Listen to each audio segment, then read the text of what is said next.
Good morning all of you. Today online teaching video number 40 for class number 8th science. In the previous video we have discussed about some agricultural practices. Now in this video we have going to start how we prepare the agricultural land or how we prepare land for the agriculture or for growing the crop. Starting from the first, सबसे पहले जैसे कि हमने पढ़ा था इससे पहले steps कुछ होते थे कि हम सबसे पहले खेत को प्लो करते हैं, खेत को जोतते हैं हल के द्वारा। तो वो प्लोइंग जो कहलाती है वो क्यों करते हैं हम, उसका कारण क्या है कि जब भी हम प्लोइंग करते हैं तो उससे क्या है कि जो सॉइल होती है, मिट्टी जो होती है वो लूज़ हो जाती है और साथ साथ में वो पलट जाती है। पलटने और लूजनिंग के मिट्टी को लूजनिंग करने का जो प्रोसेस है वो आपका प्लोइंग कहलाता है। इससे दो फ़ायदे होते हैं। एक तो जो मिट्टी है वो अपना जो ऊपर की साइज़ में जो उसमें ह्यूमस प्रेजेंट होती है वो फिर नीचे चली जाती है और नीचे जहाँ ह्यूमस प्रेजेंट नहीं होती है या मैन्योर की ज़रूरत होती है वो ऊपर की ओर आके उसमें ह्यूमस प्रेजेंट शुरू हो जाती है। एक तो वो काम होता है। दूसरा काम ये होता है कि जो मिट्टी होती है, टाइट मिट्टी होती है, वो लूज़ हो जाती है जिसमें ईजिली हम शोइंग कर सकते हैं। तो लूजनिंग के प्रोसेस के लिए जो एग्रीकल्चरल इम्प्लीमेंट्स यूज़ किए जाते हैं वो अलग अलग होते हैं। अगर ट्रेडिशनल मेथड यूज़ किया जाए, पहले के समय में क्या होता था कि प्लो यूज़ किया जाता था, हल जिसको बोलते हैं उसका यूज़ किया जाता था, जिसको एक कह सकते हैं कि जो एक बड़ी सी रॉड होती थी आपकी वुड की और उसके पीछे एक एंड पे हैंडल लगा रहता था और दूसरे एंड पे एक बुल को खींचने के लिए आपका सिंपल सी एक लकड़ी लगाई जाती थी जिसकी मदद से बुल उस प्लो को खींचते थे। दूसरे उसके बाद यूज़ हुआ आपका होए, जो कि जनरली आपका होए यूज़ होता है जैसे आपके डायग्राम में बता रखा है। इसमें भी सेम है, जिसमें आयरन रॉड या फिर हम एक लकड़ी की रॉड लेते हैं जिसके आगे के साइड में दो हम बुल यूज़ करते हैं, बैल यूज़ करते हैं और पीछे की साइड में इसमें एक लोहे की स्ट्रिप या बेंट प्लेट लगी रहती है जो कि आपकी प्लोइंग का हेल्प करती है। लेकिन आजकल कल्टीवेटर यूज़ हो रहे हैं। आज की जो नई टेक्निक है उसमें कल्टीवेटर यूज़ किए जाते हैं जिनको ट्रैक्टर से द्वारा ये खींचा जाता है और जिनसे प्लोइंग में ज़्यादा मदद होती है। पहले क्या होता था, हम होए या फिर प्लोई की मदद से सिर्फ एक ही आप कह सकते हैं एक ही बार में सिर्फ एक जो आपकी शाइनिंग होती है उसको ही हम बना पाते थे। लेकिन अब क्या है, हमारे पास 6 या आप कह सकते हो 4 हमारे पास एक साथ ट्रैक्टर की मदद से हम या कल्टीवेटर की मदद से अपना खेत की जुताई बहुत जल्दी समय में कर सकते हैं। इसके बाद आता है लेवलिंग ऑफ द सॉइल। आपने देखा होगा कल्टीवेटर के पीछे एक लकड़ी का टुकड़ा लगाया जाता है, बड़ा सा लकड़ी का ब्लॉक लगाया जाता है जो कि एक चेन की मदद से खींचा जाता है और इसको हम लेवलर बोलते हैं। और ये लेवलर जो मिट्टी होती है उसकी लेवल करने में मदद करता है, क्योंकि जब भी प्लोए चलाया जाता है या जब भी कल्टीवेटर चलाया जाता है तो क्या होता है, वो जो नीचे के जो बड़े बड़े मिट्टी के जो रॉक्स होते हैं, आप कह सकते हैं बड़े बड़े मिट्टी के जो क्लम्प्स होते हैं वो निकल जाते हैं। तो उन क्लम्प्स को फोड़ने के लिए हम लेवलर का यूज़ करते हैं जिसमें एक मोटी लकड़ी यूज़ होती है जो कि उसके पीछे जो क्लम्प्स होते हैं, बड़े बड़े मिट्टी के ढेर होते हैं, उनको फोड़ती हुई चली जाती है। इसके बाद नेक्स्ट आता है आपका सीड सिलेक्शन एंड सोइंग। सबसे ज़्यादा ज़रूरी चीज़ होती है क्रॉप प्रोडक्शन में कि आपने मिट्टी को तो लूज़ कर दिया और मिट्टी को लेवल भी कर दिया। अब ज़रूरी है उसमें बीज बोना। अब बीज को बोना और बीज का सिलेक्शन करना ये सबसे ज़्यादा ज़रूरी चीज़ होता है। किसी भी बीज का सही अगर बीज लोगे तो उसकी जल्दी ही पैदावार हो जाती है और उसकी बहुत ज़्यादा पैदावार होती है और कम उसमें सब्सटेंस यूज़ होते हैं, कम फर्टिलाइज़र यूज़ होता है। लेकिन अगर आप ख़राब बीज यूज़ करोगे तो उसमें हर चीज़ ज़्यादा यूज़ होगी और साथ साथ में आपकी पैदावार होगी वो भी कम होगी और एक टाइम भी ज़्यादा उसमें लगेगा। तो ये चीज़ें हमें इसमें देखनी चाहिए। तो हम क्या क्या चीज़ें करें ताकि हमारी जो सोइंग है और सीड सिलेक्शन है वो अच्छी तरीके से हो। पहला क्या है, जब भी आप सीड लो, जो भी आप बोने जा रहे हो या सोइंग करने जा रहे हो, उन सभी सीड को एक भरे हुए पानी में डाल दीजिए। अब उस पानी में देखिए जो सीड अगर ऊपर तैरती हुई नज़र आएगी तो वो आपकी जो सीड होगी वो एकदम ख़राब सीड कहलाएगी और जो हेल्थी सीड होगी वो सीड आपकी डूब जाएगी। मतलब जो सही आपकी सीड है या जो हेल्थी सीड है वो आपकी नीचे बैठ जाएगी और जो ख़राब सीड होगी वो आपकी तैरती हुई नज़र आएगी। तो इससे आप सिलेक्शन के मेथड के इस तरीके से भी आप यूज़ कर सकते हो। दूसरा, अगर सीड आपकी क्रैम्प्ड है, सीड आपकी क्रैम्प्ड है तो वो ओवर क्राउडेड हो जाएगी, मतलब घनी बह जाएगी। लेकिन उस घनी अगर आप सीड बहते हो उसको या बोते हो तो उसमें नुकसान बहुत होता है, क्योंकि घनी सीड बहने में क्या है कि प्रॉपर न्यूट्रिएंट्स या फिर प्रॉपर सनलाइट या एयर नहीं मिल पाती, जिस वजह से जो ग्रोथ होती है वो थोड़ी सी कम हो जाती है। इसके साथ साथ सीड जो है वो हमेशा गहराई में बोनी चाहिए। अगर आप उसको उथले में बो देते हो तो उनको बड्स वगैरह ईजीली निकाल लेते हैं। नेक्स्ट है, इसके बाद सीड हमेशा क्या है कि जो आपके पेस्टिसाइड्स है उससे थोड़ी सी उसमें पेस्टिसाइड्स मिली होनी चाहिए, मतलब जब भी हम सीड यूज़ करते हैं उसमें कोई केमिकल मिला होना चाहिए पेस्टिसाइड वाला, क्योंकि जब हम उसको ज़मीन में बोएंगे, क्योंकि ज़मीन में भी आपके डिफरेंट माइक्रो ऑर्गेनिज़म्स होते हैं और वो माइक्रो ऑर्गेनिज़म आपके सीड को डैमेज कर सकते हैं। तो उस सीड को बचाने के लिए, मतलब उस सीड को डैमेज से बचाने के लिए कि हम जब भी सीड बोएं तो उसमें कुछ केमिकल यूज़ या पेस्टिसाइड यूज़ करने चाहिए, ताकि वो सीड है जो आपकी वो डैमेज ना हो और उसका ग्रोथ हो वो प्रॉपर हो। तो ये तो हो गई आपकी सीड की बात। इसके बाद अगर ट्रेडिशनल यूज़ देखें, सीड कैसे पहले बोते थे, तो सीड बोने का पहले तरीका था फनल यूज़ करते थे हम लोग, जगह जगह के फनल लाते थे, उसमें सीड डालते हुए हम आगे आगे चले जाते थे। दूसरा मेथड है कि हम डायरेक्ट फेंक के भी बोते थे, इसको डायरेक्ट हमने लिया और खेतों में फेंक दिया। तो उससे क्या है, थोड़ी सी ग्रोथ में फ़र्क पड़ता था, कहीं ओवर क्राउडिंग हो जाती थी, कहीं बिल्कुल अलग अलग नज़र आती थी। तो लेकिन आजकल हम लोग यूज़ करते हैं सीड ड्रिल का। सीड ड्रिल जो आज की मॉडर्न टेक्निक्स है उसमें सीड ड्रिल का यूज़ होता है, जिसमें एक बड़ा सा कंटेनर लगा रहता है ऊपर से और उसमें हम लोग सीड भर देते हैं। उसके बाद फनल के माध्यम से एक जो आपका फ्लो सिस्टम होता है उसमें, उसके माध्यम से सीड है वो बहुत ज़्यादा गहराई में उसमें चली जाती है। हमें सीड को क्या है, ज़्यादा गहरा भी नहीं करना है और ज़्यादा उथला भी नहीं करना है। अगर आप ज़्यादा गहरा कर देते हो तो उसको निकलने में समय लग जाएगा, और ज़्यादा उथला कर दोगे तो उसको कोई भी पक्षी ले जा सकता है। इसीलिए हमको सीड को एक मीडियम डेप्थ में रखना पड़ता है, जिससे सीड की जो ग्रोथ है वो अच्छी तरीके से हो सके, और इसके लिए बेस्ट तरीका आजकल सीड ड्रिल यूज़ होते हैं। नाउ नेक्स्ट है अब प्रोवाइडिंग न्यूट्रिएंट्स, मतलब सीड आपकी जो सॉइल है, सॉइल को न्यूट्रिएंट्स देना बहुत ज़रूरी है। मतलब क्या है कि हम अगर फसल जो बोते हैं तो हर फसल सॉइल से अलग अलग तरीके के न्यूट्रिएंट्स लेती है। अब उनकी जो न्यूट्रिटिव वैल्यू है वो उसमें ख़त्म होती जाती है, या आप कह सकते हो उसमें न्यूट्रिटिव वैल्यू फिनिश होती है। अब वो न्यूट्रिटिव वैल्यू जब उसमें फिनिश हो रही है तो उसकी न्यूट्रिटिव वैल्यू बढ़ाने के लिए हमको कुछ ऐसे अदर सब्सटेंस यूज़ करने पड़ेंगे, जैसे फर्टिलाइज़र यूज़ कर सकते हैं, हम मैन्योर यूज़ कर सकते हैं, या फिर हम उसमें क्रॉप रोटेशन की प्रक्रिया यूज़ कर सकते हैं। तो वही हम पढ़ रहे हैं कि हम क्या क्या ऐसी चीज़ें यूज़ करें कि जो सॉइल के में जो न्यूट्रिएंट क्वांटिटी है वो बनी रहे। तो उसके लिए नेचुरल मेथड में आता है लिविंग द एग्रीकल्चर लैंड फैलो। हम लोग क्या करें कि जो आपने भी देखा है कि जब भी हम बुआई करते हैं, या आप कह सकते हो जब भी हम सोइंग करते हैं, सोइंग से पहले हम प्लोइंग करते हैं। अब प्लोइंग करने के बाद हम खेत को 2 या 3 दिन या 4 दिन के लिए हम छोड़ देते हैं। क्यों?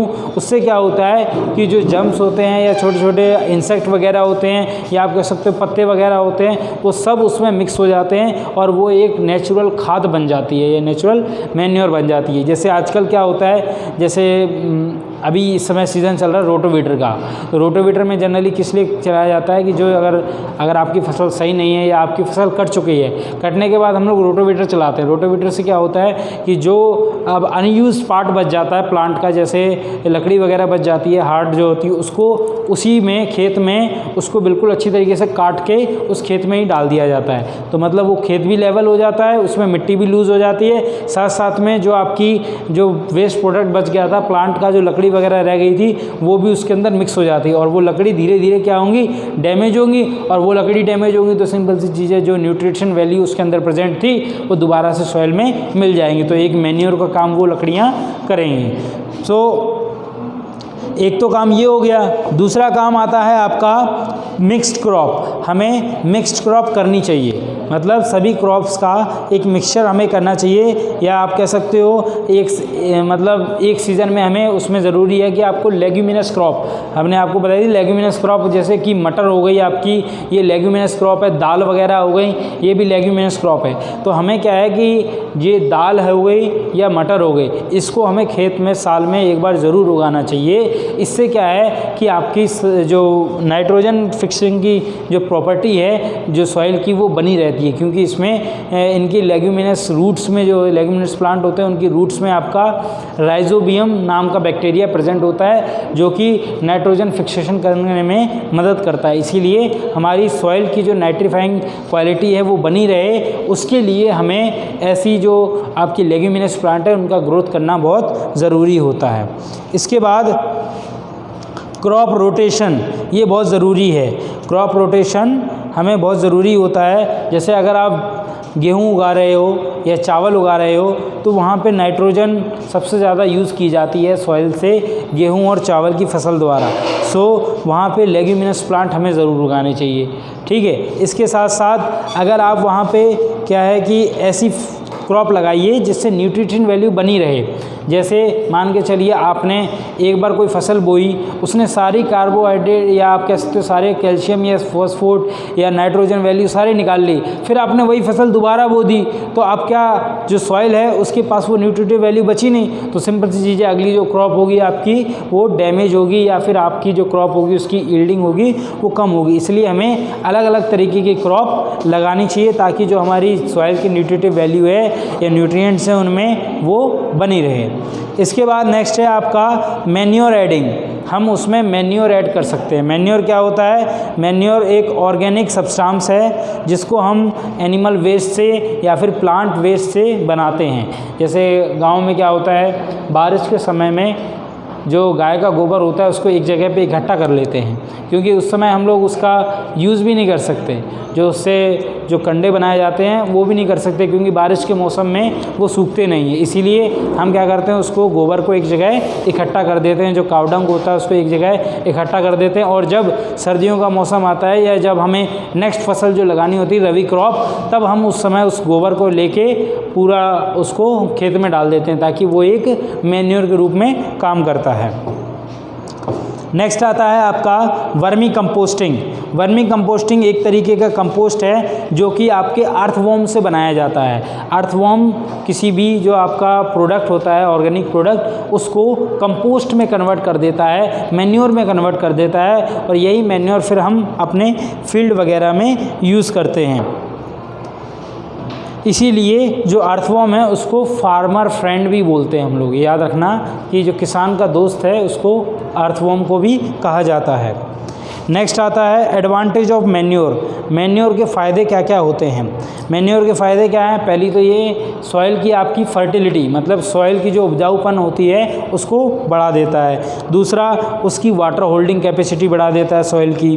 तीसरा कि इसका कोई हार्मफुल इफ़ेक्ट नहीं है, मतलब जो सॉइल है उस पर कोई हार्मफुल इफ़ेक्ट नहीं होगा, और ये आपका रिन्यूएबल रिसोर्स है आपका। इसके बाद ये क्या है, नंबर ऑफ़ सॉइल बैक्टीरियाज़ को भी बढ़ा देता है। मैन्योर अगर आप यूज़ कर रहे हो तो जो सॉइल में रहने वाले बैक्टीरिया हैं वो भी इंक्रीज़ होंगे, और सॉइल में बैक्टीरिया इंक्रीज़ होंगे तो सिंपल सी चीज़ है आपकी सॉइल की जो फर्टिलिटी है वो इंक्रीज़ होगी।